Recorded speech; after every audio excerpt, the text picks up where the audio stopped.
So, Chris, the transfer window has now, what's it, slammed shut? Isn't that what everyone likes to say? Yeah. It's done. Yeah. No Liverpool activity on the final day of the transfer window. We expected a few outgoings. That didn't happen. Overall, the whole window, happy with the moves that Liverpool have made? I'm going to break this into two. So before we played Aston Villa, I was very happy. I think I was thinking it's an 8 out of 10. Now I'm a little worried. We may need two other positions come in. So I'm going to reserve back to a 7. But I'm hoping all that those issues are ironed out. We can go back to an 8. I think as fans, as people watching on transfer deadline day, you don't like to admit it, but you kind of want your team thrown out there. Oh, we're in for someone. It gets you involved, but it really smacks of leaving things so late. You end up signing players perhaps that aren't at the top of your list, and Liverpool have gone away from that over the last few years. They've been a lot smarter with their business. Thiago, for me, is the big signing that comes in. Jota, I know, obviously came for a lot more, but how important was it for you, for Liverpool, to get someone like Thiago and someone that gives us something different in midfield? Well, I think maybe I'll use Carlo Ancelotti's words, where he's very, very disappointed, but he's glad that he's going to have him as a neighbour. I mean, that probably says all you need to know about opposition managers. Guardiola loves him. I think he's a real game changer for Liverpool. Obviously, when he's fit, wish him well with his COVID issues. But as soon as he's back and as soon as he's fit, I think we saw a very brief glimpse of him in that Chelsea game when he just arrived. So we can hope to see, an improvement on that. And that's not to say he wasn't good; he was excellent. But when he gets to know this team, top level signing, can do everything for me defensively, and he can create that attack like we talked before. So I think he's probably one of the best signings of the window for any club. I think maybe Everton have got a similar sort of playmaker, and I think Arsenal captured one yesterday. Outside of that, I think Liverpool got the best player in the window. Yeah, and I think I've been looking at Bayern, obviously, again, covering the Bundesliga last few seasons. He does everything so well, you forget about him because Lewandowski's there, Neuer's there, Muller's there, the big names at Bayern. But you look at them defensively in midfield and they're a little bit open themselves. I think it goes underrated what Thiago does defensively as well. He reads the game so well, intercepts passing lanes. So I think he gives us something different straight away. I love him. You mentioned Jota as well coming in. For me, it's a like for like almost, isn't it, with our wide players that press as well, good energy. It's still a drop-off because Mane and Salah are top level, but it's not as big a drop-off as it was when someone like Origi was coming in to replace. Yeah, and he's looked really good, actually. I thought he looked very lively when he played at Lincoln.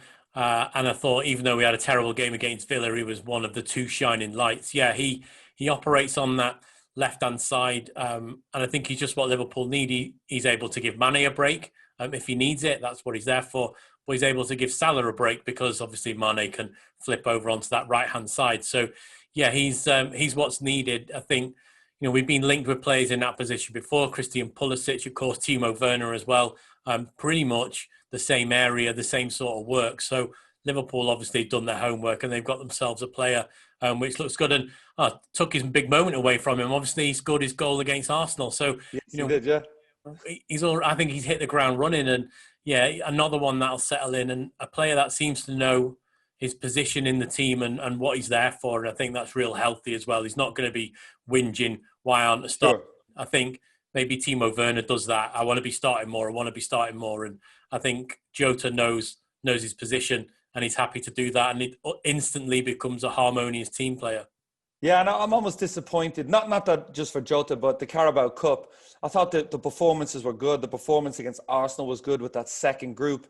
Disappointed we won't have more games for that group moving forward in that competition because even Marco Grujic, who stays, played well there. I mean, Grujic, Harry Wilson, Shaqiri all stay. Disappointed we didn't see those players move on. I mean, I'm expecting they will move in January, but at the moment, probably a little bit bigger of a squad than Klopp wants at this stage. Yeah, I mean, Shaqiri was a strange one. Pretty much thought he was going. Maybe his COVID positive test put that. Yeah, could have affected it, yeah. Maybe a squad didn't want to bring a player in. Maybe not, though, because it's only 10 days, really. They could have just said, we'll sign you, but don't come anywhere near us for 10 days. So maybe it did, maybe it didn't. Wilson and Grujic, I think we priced out the market. I think Yeah. whilst we praise Liverpool for their transfer business, the way they get players on the cheap, the way they're able to do brilliant deals like a little bit now, almost like buy now, pay later. And they've done that with the two that have came in. They sort of don't see that happen the other way around. And yeah, I would agree. I think, again, Liverpool, I think, look on the bigger picture. They want to be seen as a team that you can't out-muscle even at the end of the window. I think it sets a precedent. I think they did that with Emre Can when they let him go. When he tried to get a clause in, they said, look, we're prepared to take a loss on this now to show any player that, you know, this is the reference. We would never do that. So I think that's the idea of not, you know, bending in late situations. The other one, the last one for me to talk about, Brewster, superbly talented, plays about 3 minutes in preseason, scores 3 goals. We're kind of going, hey, is this a potential backup for Firmino? Obvious Klopp didn't fancy him in that regard and moves on. Disappointed to see him move on. Is that going to come back and haunt us in a few weeks when we play Sheffield United? Well, I would have him down. I mean, if you're a betting person, I'd definitely have him on your score sheet to have a goal, because that's what he does. I think we've seen that the clubs he goes on loan to, maybe he just needs to play again, and he knows he's not going to get that time, and I think his development will be stifled. But Sheffield United will fit him like a glove. They must be really happy with their purchase. A lot of money. I know a lot of people have said they paid a lot of money. Not really. If you look at his age and his Sure. potential height, you know, if he stays there for 6-7 seasons and scores maybe 15 goals plus a season for them in all competitions, that works out at a really good rate. Yeah, and I think his agent wanted him to play as well, didn't he? I think it was a case of, you know, Klopp added up everything and was like, this guy's not going to be happy here because he's not going to play that much. So, yeah.